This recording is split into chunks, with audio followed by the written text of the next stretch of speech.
Hello student, मैं Rahul Sharma Rahul study centre में आपका स्वागत करता हूं। आपका टॉपिक चल रहा था व्यवसाय। मैंने आपको व्यवसाय के बारे में बता दिया है और पिछली वीडियो में मैंने आपको व्यवसाय की विशेषताएं और व्यवसाय के महत्व के बारे में बताया था। आज हम बात करते हैं व्यवसाय के उद्देश्य।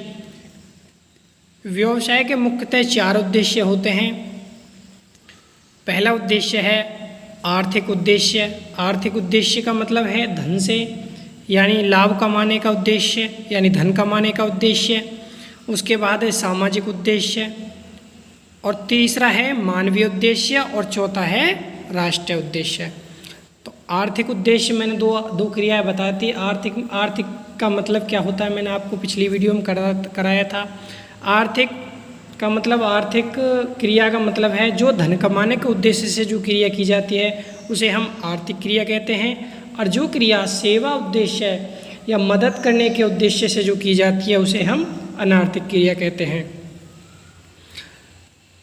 तो आपको पता चल गया व्यवसाय के जो उद्देश्य, जो आर्थिक उद्देश्य है उसमें लाभ अर्जित करना।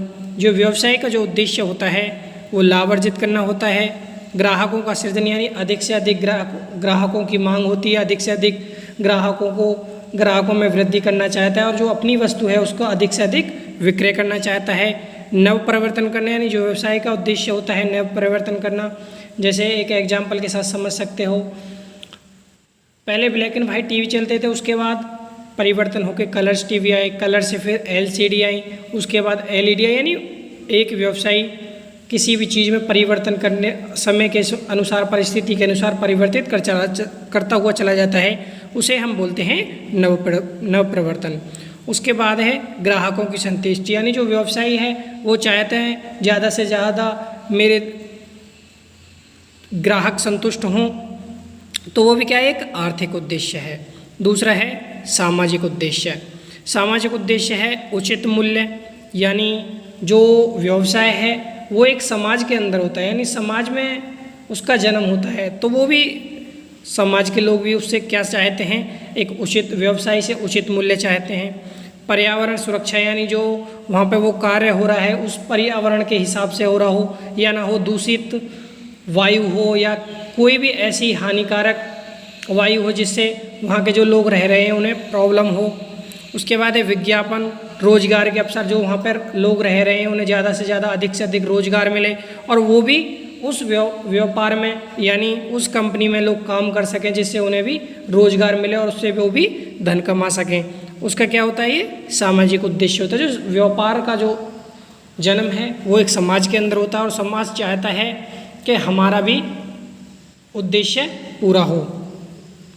उसके बाद है मानवीय उद्देश्य। व्यवसाय का तीसरा उद्देश्य है मानवीय उद्देश्य, यानी जो व्यवसायी है उसका उद्देश्य मानव के लिए कार्य करना होता है। जैसे जो लोग उसमें कार्य कर रहे हैं उनके लिए हेल्थ इंश्योरेंस देना, उनके लिए सैलरी देना, यानी सभी जो मानव हित के लिए कार्य करना मानवीय उद्देश्य होता है। यानी कार्य की दशाएं, पर्याप्त पारिश्रमिक, यानी जो उन्हें सैलरी मिल रही है वो, पदोन्नति, यानी अगर कोई व्यक्ति उसमें कार्य कर रहा है तो उसे उसके एक्सपीरियंस के हिसाब से उसका प्रमोशन होना चाहिए, पदोन्नति होनी चाहिए। ये ना हो एक कर्मचारी के रूप में कार्य कर रहा है तो वो कर्मचारी के रूप में हो, यानी उसके शिक्षण के हिसाब से उसे पदोन्नति होती रहे।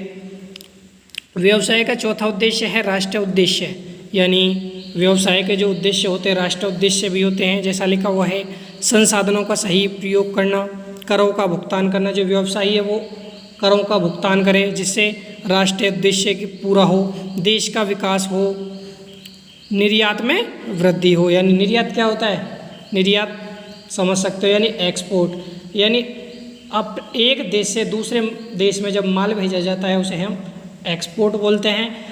और दूसरे देश से अपने यहाँ, जैसे एग्जाम्पल के साथ समझते हो, भारत और अमेरिका, अगर भारत अमेरिका को माल भेजता है तो वो क्या है, निर्यात। अगर भारत अमेरिका से माल लेता है वो क्या है, आयात। आप समझ गए होंगे निर्यात और आयात को, एक्सपोर्ट और इंपोर्ट को। तो हम आर्थिक उद्देश्य को डिटेल में पढ़ते हैं। आर्थिक उद्देश्य होते क्या हैं, आर्थिक उद्देश्य, एक व्यापारी के आर्थिक उद्देश्य क्या क्या हो सकते हैं उसको हम डिटेल में पढ़ते हैं। आर्थिक उद्देश्य के बारे में अब हम बात करते हैं। आर्थिक उद्देश्य, व्यवसाय के आर्थिक उद्देश्य का विवरण निम्न प्रकार है। सबसे पहले मैंने बताया लाभ अर्जित करना, यानी जो व्यवसायी का जो आर्थिक उद्देश्य होता है, वो व्यापारी का जो आर्थिक उद्देश्य होता है वो लाभ अर्जित करना होता है। यानी कोई भी उद्देश्य है, जो कोई व्यापार कर रहा है तो उसका जो उद्देश्य होता है वो लाभ ही अर्जित करना होता है। जैसा लिखा हुआ है, व्यवसाय का आर्थिक उद्देश्य लाभ कमाना होता है। कोई भी व्यापारी ये नहीं चाहेगा कि उसे लाभ ना हो, सभी का उद्देश्य एक ही होता है, अधिक से अधिक लाभ कमाना। व्यवसायी अधिक से अधिक लाभ प्राप्त करके अपने व्यवसाय में वृद्धि करना चाहता है। जो व्यवसायी है, जो व्यापारी है, वे अधिक से अधिक लाभ प्राप्त करना चाहता है और अपने व्यवसाय में भी वृद्धि करना चाहता है तथा जीवन को सुखमय ढंग से व्यतीत करना चाहता है। जो व्यापारी है वो अपने जीवन को सुखमय ढंग से व्यतीत करना भी चाहता है। तो जो इसका पहला आर्थिक उद्देश्य है व्यवसाय का, वो है लाभ अर्जित करना। हेने के अनुसार व्यवसाय की परिभाषा लिखी हुई है, व्यवसाय एक ऐसी मानवीय क्रिया है जो वस्तुओं के आदान प्रदान द्वारा धन कमाने के उद्देश्य से की जानी है। वस्तुओं के आदान प्रदान करने से जो धन कमाया जाता है उसे हम व्यवसाय कहते हैं। यानी मानव द्वारा की जाने वाली वह क्रिया जो वस्तुओं के आदान प्रदान द्वारा धन कमाने के उद्देश्य से की जाती है उसे हम आर्थिक क्रिया बोलते हैं, यानी व्यवसाय बोलते हैं। अब आगे बढ़ते हैं। आर्थिक उद्देश्य में दूसरा है ग्राहकों का सृजन। तो ग्राहकों का सृजन से मतलब है जो व्यापारी है वो चाहता है अधिक से अधिक ग्राहक, जिससे उसके ग्राहकों की संख्या में वृद्धि हो और अधिक से अधिक वो लाभ कमा सके। वो क्या है? ग्राहकों का सृजन। यानी कोई भी व्यापारी ये नहीं चाहता है कि उसे ग्राहक नहीं मिले, वो चाहते हैं हम जो उत्पादन कर रहे हैं, जो हम किसी वस्तु का निर्माण कर रहे हैं, उसका अधिक से अधिक विक्रय हो और अधिक से अधिक व्यक्तियों की संख्या में वृद्धि हो। वो क्या है? यानी ग्राहकों का सृजन भी आर्थिक उद्देश्य है। जैसा लिखा हुआ है, व्यापार का आधार ग्राहकों की संख्या पर निर्भर है। यदि ग्राहकों की संख्या में वृद्धि होगी तो उत्पादन की बिक्री अधिक होगी और लाभ भी अधिक होगा। जो ग्राहकों की संख्या में अगर वृद्धि होगी, सीधी सी बात है, उत्पादन की बिक्री तो बढ़ेगी ही और लाभ भी अधिक होगा। व्यापार ग्राहक के लिए ही किया जाता है, अतः यह आवश्यक है कि प्रत्येक व्यवसायी नए ग्राहकों की तलाश करे। यानी जो व्यापार है, हर किसी व्यवसायी ये चाहता है हमारे में नए ग्राहक यानी अधिक से अधिक ग्राहक हों। यदि ग्राहकों को सही समय पर, जो ग्राहक हैं उनको सही समय पर उचित मूल्य पर, जो सही मूल्य है, सही वस्तुएं व सेवाएं प्राप्त हो, व्यवसाय के बाजार का विस्तार करते हैं। विस्तार का मतलब है सभी जगह तक फैलाते, यानी बाजार व्यवसाय में वृद्धि होती है। तो आर्थिक उद्देश्य को भी आप समझ गए होंगे। पहला मैंने बताया लाभ अर्जित करना, उसके बाद बताया ग्राहकों का सृजन करना। अब बात करते हैं आगे नवाचार। नवाचार का मतलब है नए नए विचार से, जैसा वर्ड से ही पता चल रहा है नवाचार। नवाचार मतलब नए नए विचार। जैसे एक एग्जाम्पल समझ सकते हो, पहले ब्लैक एंड वाइट टीवी आते थे। ब्लैक एंड वाइट के बाद कलर्स टीवी में वो परिवर्तित हुए, उसके बाद LCD, उसके बाद LED।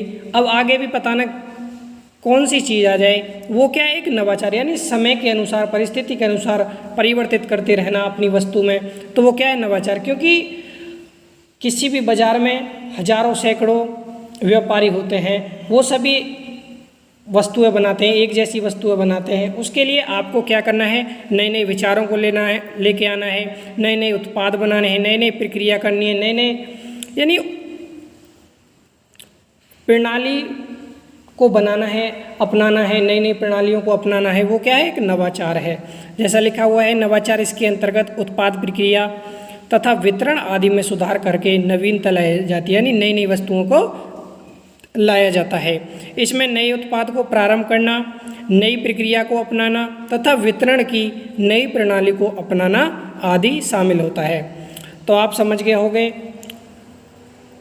आर्थिक उद्देश्य को। मैंने आपको आज बता दिया। आर्थिक उद्देश्य में पहला बताया मैंने लाभ अर्जित करना। नहीं, किसी भी व्यवसाय का जो आर्थिक उद्देश्य होता है अधिक से अधिक लाभ कमाना होता है। उसके बाद मैंने आपको बताया ग्राहकों का सृजन, यानी किसी भी व्यवसाय का उद्देश्य ग्राहकों का सृजन करना भी होता है, अधिक से अधिक ग्राहकों का सृजन हो और अधिक से अधिक किसी भी वस्तु की या उत्पाद की बिक्री अधिक हो और लाभ भी अधिक हो, एक आर्थिक उद्देश्य है व्यवसाय का। उसके बाद है नवाचार, यानी इसके अंतर्गत नए नए विचारों को लाया जाता है। जैसे शुरू में कीपैड फ़ोन आते थे, कीपैड फ़ोन आने के बाद एंड्रॉयड आ गए, स्मार्टफोन आ गया, यानी नए नए परिवर्तन, यानी समय के अनुसार नई नई चीज़ परिवर्तित होते रहना, वो क्या एक आर्थिक उद्देश्य का ही हिस्सा है। क्लियर? आज मैंने आपको आर्थिक उद्देश्य बताया है। अगली वीडियो में मैं आपको कराऊंगा सामाजिक उद्देश्य, यानी जो व्यवसाय के सामाजिक उद्देश्य क्या क्या हो सकते हैं, नेक्स्ट वीडियो में आपको बताऊंगा। आज के लिए इतना ही। Thank you for watching.